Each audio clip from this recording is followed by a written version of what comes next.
Hey everybody, see this absolutely gorgeous Xenomorph from the movie Aliens? It's a 1/4 scale action figure, translucent prototype suit concept figure. We are giving it away, and all you got to do is follow the directions at the website address at the bottom of the screen. Go there right now and win yourself this really super cool Xenomorph translucent prototype suit. It's a concept figure. Very rare, already out of print according to the manufacturer's website. Go to the website address at the bottom of your screen.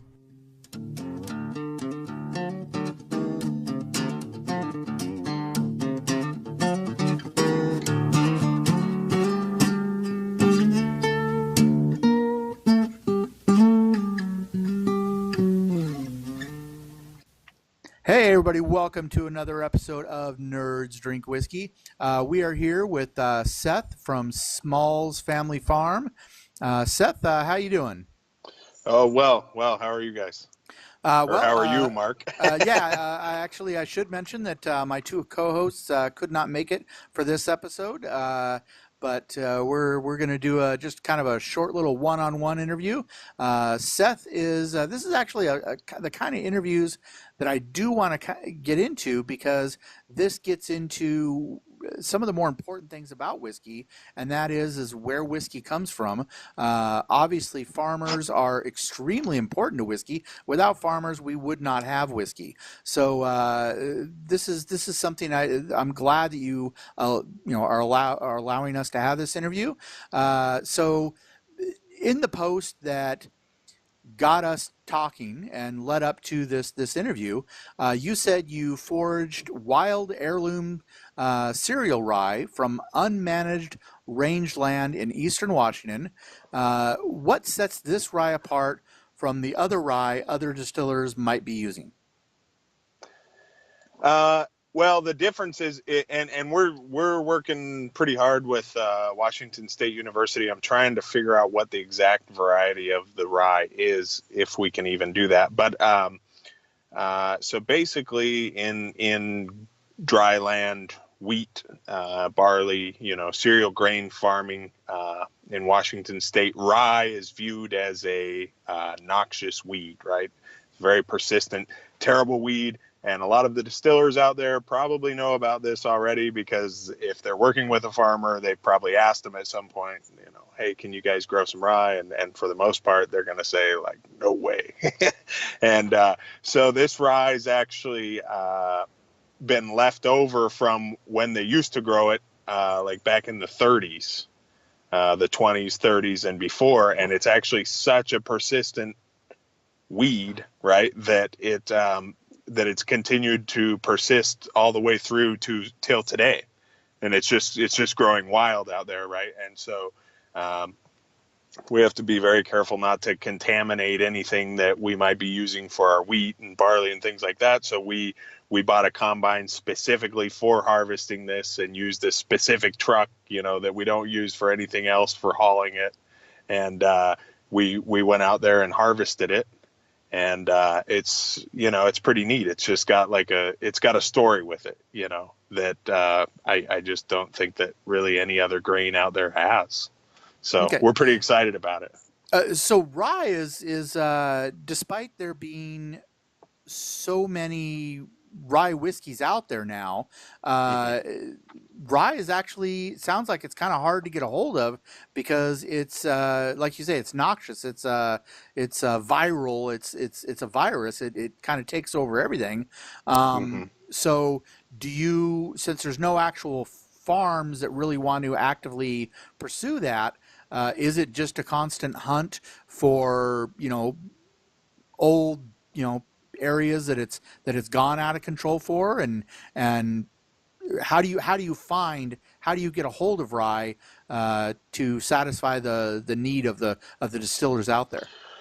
Well, this is the first that we've messed with it at all, and we just kind of, we were messing around and said, hey, like, look, there's this stuff growing out there, and we supply a lot of bakeries, and there are bakeries wanting rye, and there's distillers, and so we just thought, oh, we'll go harvest it and see what happens. And And so anyway, we just decided, okay, since we want to work with both distillers and bakers, we'll kind of do a limited release to each, and see what. And we've already had a pretty substantial amount of interest on both sides, and so now it's really trying to manage. Figure out how we're going to manage that, spread it out as much as we can to increase the marketing opportunity for it, and get it in the hands of the right people, and try to get it in the hands of a few different people. So now, so is there how limited is this amount of rye that you can get, and is there more rye out there that you might be able to get a hold of when this season is done? So we'll harvest more of it again next year. The plan is to do it again.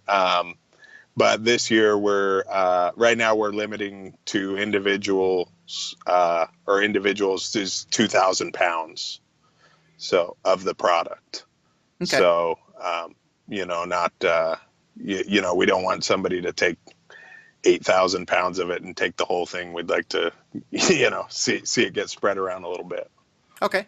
Now, what would you say? Now, you also supply product for people making other types of whiskeys, maybe like a White Dog or a bourbon, or just kind of an American whiskey. So, what would you say is the biggest mistake maybe new distilleries make in grain, in choosing the type of product you sell? What is there that they need to look for that they may not be aware of?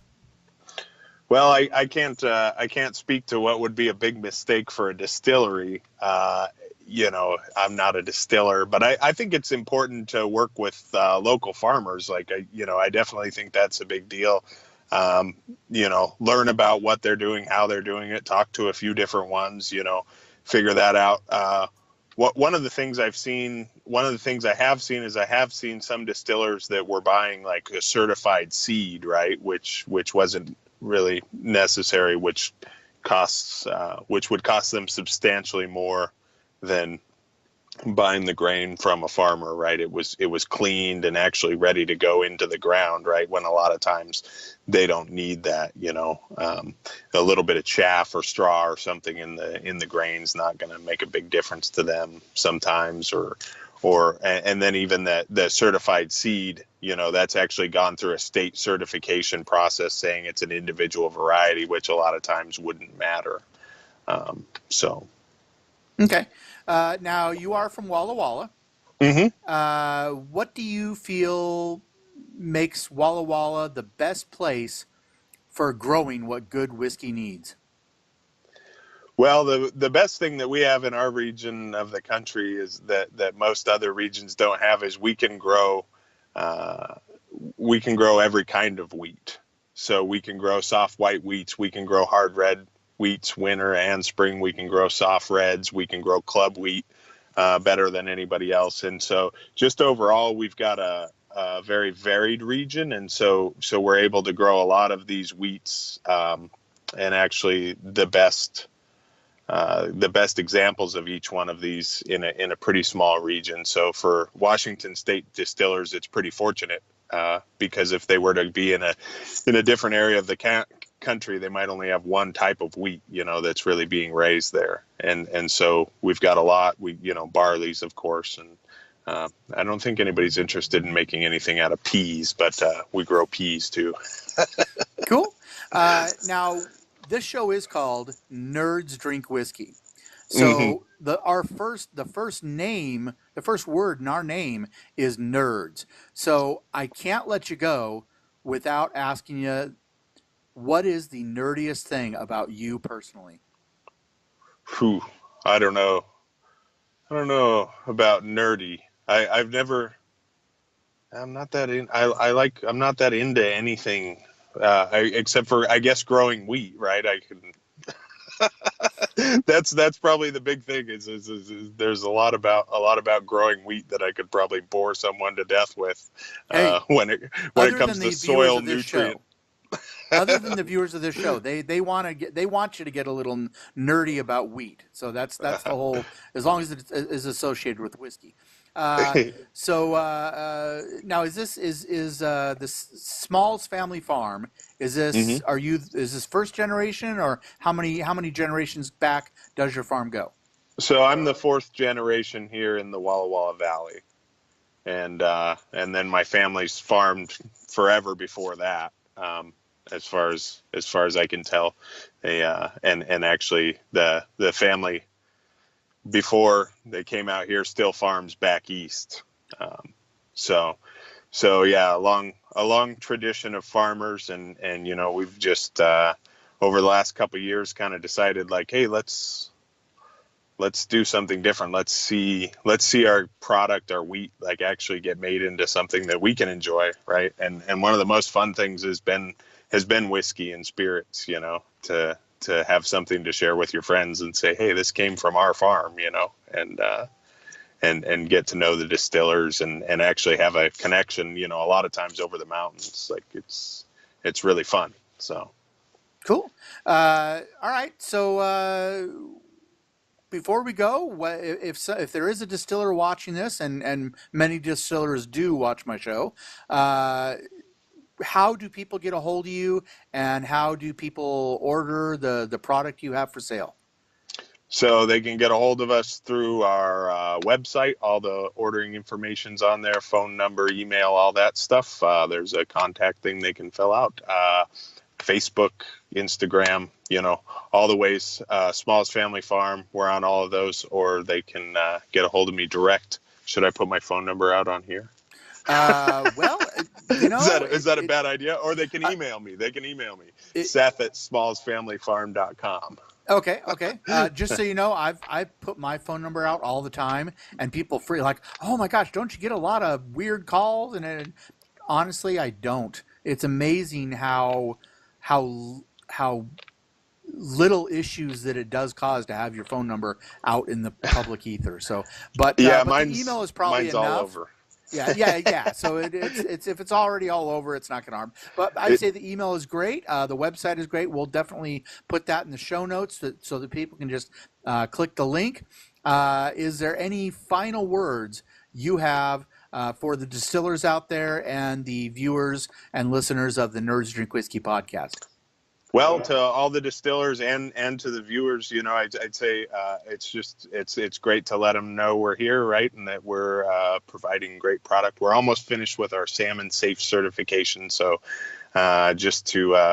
we talk about sustainability a lot, but to have a third party, certifying us in that is great. But and to the listeners, a big thing for us is we're really happy to be selling to distillers and really excited about it. And so to have them buying from distillers who are actually working with farmers, like that's what's important to us, whether it's us or somebody else, it's great to see this happening and farmers having a market and a contact and a connection with the distillers. So we're excited about it.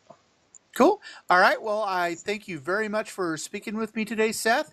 And for the viewers and listeners out there, make sure to go to nerdsdrinkwhiskey.com/contest. We are still having our contest for the Xenomorph from Aliens. And go to nerdsdrinkwhiskey.com/contest for all the details on that, for great pictures of the Xenomorph if you didn't catch it at the beginning of this episode. And Seth, we look forward to possibly maybe seeing you at one of the whiskey conventions coming up in the next year. And if you have any other great news to tell our viewers, please just send it on by and we'll get the word out for you. Perfect. Thanks a lot, Mark. All right, and see everybody next week for another episode of Nerds Drink Whiskey.